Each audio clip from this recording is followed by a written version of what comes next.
We're a nation divided, of course. Yeah, We and absolutely I look at it and I say, is this because for the last 30 fucking years, Russia and China have used propaganda to slowly brainwash our country?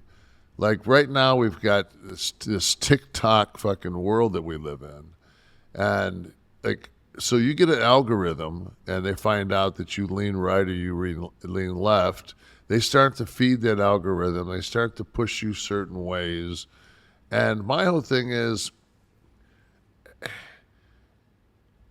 it's real simple. Like when you look at read The Art of War. It's of course more intricate than this, but one of the things is always divide and conquer.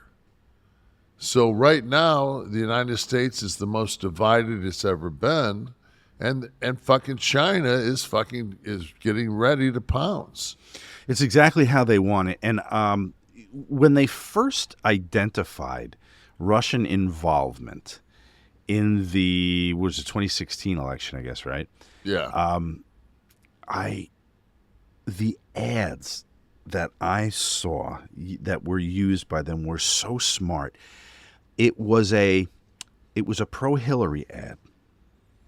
And it was her embracing Muslims, and it was not a negative ad. It was a pro-Hillary ad that looked like maybe it was produced by the Muslim community. And it was like, "We thank you, Hillary." I'm like, how fucking smart. They know the fabric of the fabric of the bigotry in this country toward that group of people right now.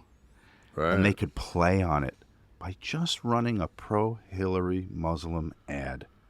And this is, of course, because there's boots on the ground here, of course, right?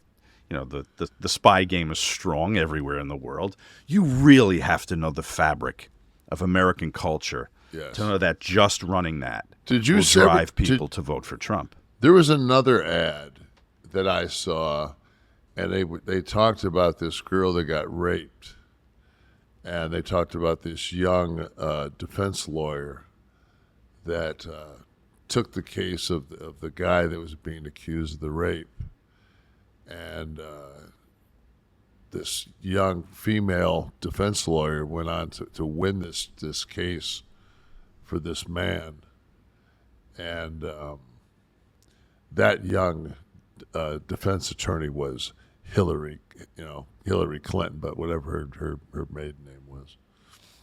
Right. And I saw that. I only saw it once or twice, but every time I saw it, there was such a hatred, that a woman would get a rapist off, I looked, I couldn't find, any validity into it, but it was just the fact that, you also need the details. They tried to do that with Kamala Harris too. Yeah, but you got to look at the fucking details of every single case. If somebody drops the fucking ball, it's not the prosecutor's fucking fault. But I mean, at the same time, though, it's just like you can't unsee those things. Yeah. And you don't think that you're being manipulated. You don't think that it's changing your perception. But I remember when I bent over that ballot for Trump versus Hillary, there was a hiccup. For just a split second, there was a hiccup where I said, like, oh, fuck, do I really want to vote for Hillary Clinton? And I said to myself, what have you been telling everybody? We're not voting for Hillary. We're voting for 2, possibly 3 Supreme Court spots. That's what we're voting for. Hillary was not the best candidate. She was not. She had a likability problem. I think we all know that. That and the fact that she shit the bed the last fucking 2 weeks, didn't go to Ohio. I mean, it's just. I think, you know what? The biggest flaw, and this, you know what? I may be a registered Democrat, but I have a lot of fucking issues with this party.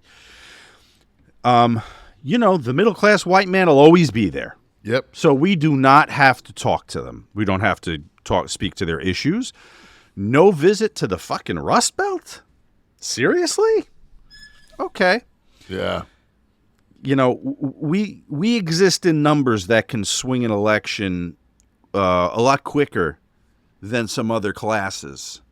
So I think that the party left a whole lot of fucking chips on the table. And And I think that's what happened in fucking in Pennsylvania with fucking Oz and Fetterman. right.